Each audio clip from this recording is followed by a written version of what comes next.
Ang Thailand girl ninyo, iniwan na ang Pilipinas at bumalik na ng Thailand. Hello mga kadepauta! Animal ka ba? Ah! So ayan no, bumalik na ako ng Thailand na kahit na isa sa mga kaibigan ko walang may nakakaalam. At dahil natapos na responsibilidad ko sa Pilipinas at nabigyan ko na for the very first time ng party list ang sultan ko dara, Layo de Pota. Wala ka pa bonus, dira Gov? Kahit na paghotela dito sa Thailand. Charot lang. So ayan, pumunta ako ng Thailand na wala may nakaalam. So una, nagpagluta muna ako, no? Para sabihin ng mga Pinoy, badala, iba talaga sa Thailand girls, sa purso na, ang puti-puti daw sa Snow White na. Diba? Tapos ayan, inayos at pinadalhan ako ng gamot ng personal nurse ko kay nagatai-tai ko. Repota! Kung saan ako nababangkok, dito po ako nagtai-tai. At dahil may mga business na tayo, so hindi tayo pwede alis na basta-basta. Siyempre, nag-iwan ako ng mga cheque para sa mga tauhan ko na mga kasweldo, pero mga tamad. Charot. So ayan, naligo na ako. Grabe, itsura nyo. At finally, syempre, umalis na ako, no, pamuntang airport kasi nga ang flight ko nasa Jensan City. At ayan, nag-travel na kami, pero yung diputa ko na assistant, tumingi pa ng 1,000. Pamasahin niya daw pa uwi sa bahay nila. Yung diputa, nasaan sweldo mo, haw? Gastador kang hangag ka. At ito ang pinaka-easy na travel ko sa lahat. Dahil lahat ng mga papers ko, mga pangailangan ko, ginawa na ng assistant ko at manager ko. At finally, nandito na ako sa airport na Jensan. O hindi ko na binidyohan, ha? Mga i-judge ko ba? Masabi ako na masama na sa lahat ng mga airport na ito. Walang masarap sa inyo. Puta! Mamansang yubaw. Basta ang alam ko lang, pinating ko sa airport, nagpakitang gilas, kaagad ako kumain, agad ako, no, at ang water ko, Evian.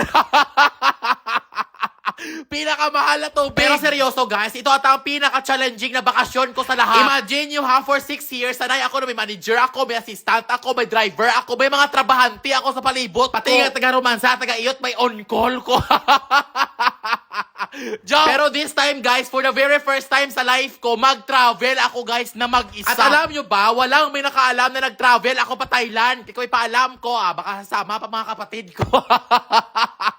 Talok-talok. Gusto ko talaga mag-travel mag-isa kasi gusto ko bigyan ng peace ang sarili ko. Char, baka sabi ng peace, akala mo naman ang gulo-gulo na buhay sa Pilipinas. Ang arte. Pero seryoso guys, after election, parang napagod talaga ang sarili ko. Naubos talaga ang energy ko magsinungaling para lang butuhin ang kamalayan. Charot lang. Pero gusto ko talaga guys ng peace of mind na parang ako lang mag-isa, wala may nagpapicture sa akin. Kahit dyan sa Pilipinas, kahit natulog ako, ginatoktok ako sa bahay para mapapicture ang mga uniputa nyo. Yeah, this time, gusto ko talaga i-try ulit yung lalabas ako, nakakain ako ng maayos. Yung makapili ako ng mga okay-okay na maayos na wala may nagasabad-sabad sa akon nga namit pang duklon. Kaya nagpa-Thailand ako mag-isa. At ayan guys, finally nasa Thailand na ako. Ano ang patunay na sa Thailand na ako? Dahil ang airport napakaganda. Oh, wala akong sinabi ha. Baka ano naman i-bash nyo ha. At ayan, dumaan ako sa immigration nila na 1 minute lang tapos na. Hindi tulad sa Pilipinas na mag 1 hour. Ang ending, offload ka lang Japon. Diba? At ayan dito, maganda o, diba? May machine sila dito nga tagalinis-linis. Kung sa Pilipinas na, matagal na yan, sira ba? Sirain naman ng mga Pinoy. At ang siyaan nila sa airport, wow! Napakaganda, napakalinis, napakabango. Pwedeng dilapan, hindi tulad sa Pilipinas, ang siyaan sa airport. Kulang na lang mag-volunteer ka kay grabe, kapangsot. Diba guys? At ayan, dahil malinis, nang-ihi muna ako. Depota. So ayan, kinuha ko muna ang bagahe ko. Pero yung diputa na Cebu Pacific, bakit yung ibalot ang mga bagahe ko? Yung depota. Hindi nyo ba alam na hindi pwede ganyanin ang mga bagahe ko? Mga branded yan. Depota. Ang sakit-sakit habang kinukuha ko ang mga rapper, no? Kay Louis Vuitton ba yung bago girap sa mga depota. At ayan, nagpa-exchange muna ako ng pera, no? Na grabe, mga tanaka-pobrito Pilipinas. Ang 29,000, tano mga 10,000 na lang niya. Wala ba tayong worth, man? Sabi, bagong Pilipinas. Charot lang. Habang hinihintay ko ang kaibigan ko na magsundo sa akin, na-impress talaga ako dito sa Thailand, no? Kasi ang mga taxi dito sa airport nila, nasa magandang order talaga sila. Tapos kalma lang, hindi tulad sa Pilipinas na baw! Ang mga taxi driver, nag-aaway-away. Tapos kung mag-agawan sa'yo, akala mo ang sarap-sarap mo. Sobrang dami. Ano pota? At finally, dumating na rin yung kaibigan ko na sundo ko na galing pa yan London ha at pumunta ng Thailand. Kaya yan ang rason ko bakit pumunta din ako ng Thailand. Diba? Social ang friendship namin. Kung kayo mga kaibigan nyo, sabihin nyo, magkita tayo sa inuman, magkita tayo sa kanto. O kami, magkita tayo sa Thailand. Inggit amang yun ni puta. Kinagabihan, naglakad-lakad na lang kami kasi nalaman ko, uuwi na pala siya bukas. Yun ni puta. Sayang pera ko. So after namin malakad-lakad sa gabi, kinaumagahan, maaga pa akong gumising kay hatid ko siya sa airport. Hindi puta na ano ko din sa Thailand ba?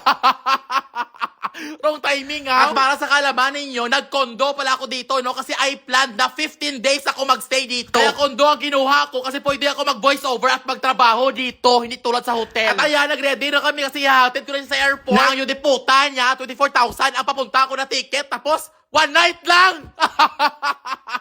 Yun talaga pinunta ko sa Thailand. At para sa kalaman ninyo guys, dito sa Thailand, dalawang airport nila. Ito din ang isa sa pinakasikat na airport sa buong mundo na kung saan ang airport nila guys, glass talaga lahat. Kahit saan mo ilagay ang ulo mo dito, glass talaga makikita mo na napakaganda, napakalinis at napakalamig ha, napakalamig. May airport din sa Pilipinas na hindi aircon ang pinapaandar, electric fan, manda kayo. Yun eh pota. At saka ang airport nila dito, puros escalator, elevator. O ayan, dito sa Pilipinas na ba? Yun eh puta. Ang paakyat, escalator, pero ang pababa, hagdanan. Yun eh puta talaga ito Pilipinas. Kaya ang ginawa namin dito sa airport, syempre kumain muna kami ng KFC. At alam nyo ba, ang KFC ang pinaka-importante at hindi ko makalimutan sa buhay. Yung sobrang hirap ko dito sa Thailand, ito lang talaga bumubuhay sa akin dahil ito ang pagkain na affordable pero masarap. At ayan, hinatid ko na yung kaibigan ko. Payak-iyak ko dari. So ayan, umalis na siya. Pinuntahan ko na din sa Thailand. Ang ending pag-alis niya ako na lang mag-isa magmato-mato sila din. Yun eh, pota! Pumunta nga ako ng Thailand para mabakasyon kasama siya. Iniwan niya pa ako. Kaya bago ako umuwi sa kondo at magpahinga, naisip ko, maglaag na lang muna ako dito sa Thailand, no? Ikutin ko, no? Kaya ang una na ginawa ko, pumunta ako sa isa sa pinakasikat dito na mall, at pinakamalaki ang tinatawag nila na Central World. Ang hindi ko maintindihan pa dito ka sa Bangkok, no? Napaka-traffic, pero ito lang yung traffic na ang sarap sa pakiramdam, ang ganda tingnan. Kasi dito, kahit traffic, kalma lang mga tao, bawal sa culture nila dito ang magbusina-busina, bastos para sa kanila. Hindi tulad sa Pilipinas na baw, konting traffic ang mga tao nag-away-away. Yun eh, pota. At ayan, kung makita ninyo, na ikot-ikot muna ako dito sa Bangkok, no, na mag-isa. Alam nyo ba na dito sa Thailand, kahit gano'n pa kalaki ang mga malls nila dito, pinapayagan nila na sa labas nila may mga local vendors. Sa Pilipinas, ang mga mall natin, o di ba walang vendor, o paano ka magka-vendor kay napakamahal ng renta. Report. At ayan, ikot-ikot ako sa mall dito, no? At ang pinakauna na pinuntahan ko, syempre kung saan sikat ang Thailand. Sa mga bruruloy. Alam natin na sikat ang Thailand pagdating sa Thai Gold. Pero sikat din ang Thailand pagdating sa mga bakla, pagdating sa pageants. Kasi dito ka lang sa Thailand makikita ng napakaganda ng mga designs pagdating sa mga gold, pagdating sa mga silver na ginagamit sa pageants. Minsan nga, yung iba na kilala ko na scammer, yung mga fake golds dito, binibenta niya sa Pilipinas na mahal. Mga auto-auto ba ng mga Pinoy? At alam nyo ba na dito ka lang sa Thailand makikita ng napakaganda ng mga design pagdating sa heels, sa mga boots na wala kang kapareho. At dito ka lang sa Thailand makikita ng mga heels na affordable na, maganda pa, matagal pa masira at may size na panlalaki sila. Sa Pilipinas wala ka talaga makita. Kaya di ba halos sa mga bakla sa Pilipinas kung mag-heels talaga labas ang mga paa nila sa sobrang laki. Kasi nga, walang size na panlalaki sa Pilipinas. So ayan, umuwi na ako. O dito, ang taxi nila dito, napaka-sosyal, napakalinis. Sa Pilipinas, ang taxi tabubaho, ha? Ano man? At dito, ang bus nila dito, napaka-sosyal, napakabango, napakabago. Sa Pilipinas, wala akong sinabi, ha? Repota. So ayan, umuwi na ako. First day pa lang, nasa 30,000 na gasto ko. Depota. Siyempre sabihin nyo, ano naman ang mga binili mo na sandal, Thailand girl? Depota na heels. At siyempre, Depota. Siyempre. Ano ba yung pinambili ko? At first day pa lang, syempre, hindi po, hindi nakalimutan natin ang pinakasikat ang Thailand, ang mga pagkain nila. At yung mga kinakain ko, guys, yan talaga ang pagkain ng Thailand na matanggap lang talaga ng sikmura ko. Kinagabihan naman, naglakad-lakad ako. Di ba makita nyo, napakalinis at napaka-safe talaga sa Thailand kahit gabi. At pumunta ako sa restaurant na ito dahil sila ang nag-o-offer sa isa sa pinakamasarap na pagkain sa Thailand. So ayan, kinagabihan, kumain na naman ako na mag-isa, no? So ako lang talaga isa dito, Nagamato-mato lang ko din. Pero alam nyo guys, seryoso ha, this might be boring sa inyo, pero napaka-satisfying talaga ang feeling na ito na ang sarap-sarap kumain na kahit na isa sa palibot mo, walang minakilala sa iyo. At ang maganda sa Thailand guys, dahil hindi mo kailangan magdala ng pera kahit mga maliliit na mga karinderya dito, may mga online banking sila. Hindi tulad sa Pilipinas na kahit yung mga nagtatrabaho sa bangko, wala online banking. Depota. Kinagabihan, mga 1 hour ako nawala, guys. Kay ibang kondo ako gidrop sa taxi. Wala kami nang intindihanay. Depota. Pero all in all, guys, I'm happy for this decision. Minsan talaga kailangan kong lumabas at magmuni-muni. Pero grabe ang experience ko dito sa Bangkok. First day pa lang, napakarami ko ng mga experience dito at napakarami ko na napuntahan. Napakaganda lang sa idea na yung pumunta ako dito noon. Napakahirap ko talaga na sinasabi ng mga tao, dukha ako. Pero ngayon na bumalik ako, hindi man ako mayaman, pero kaya kong kainin lahat ng mga nakikita ko lang sa mga Pinoy na kinakain nila noon. At finally, mapupuntahan ko na lahat ng mga gusto kong puntahan dito sa Thailand. At before mag-end ang vlog na ito, nakita nyo yan, napaka-blessed na mga Thai kasi kahit sa daan nila, wala silang pakialam, mag-pray talaga sila. Hindi tulad sa Pilipinas na halos sa mga nagasimba, mga chismosa, mga scammer pa.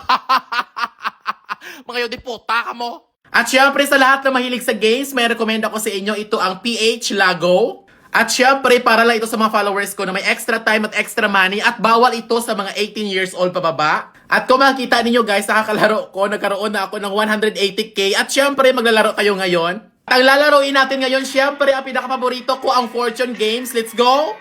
At ngayon, mag-start na tayo.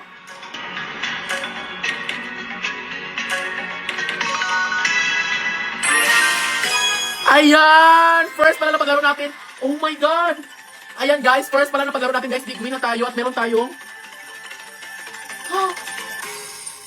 Ayan, meron na agad tayong 6,000. Siyempre, hindi na tayo maglalaro kasi baka mabawi pa sa atin. So, sa lahat na gusto maglaro nito guys, ilalagay ko lang ang link sa comment section.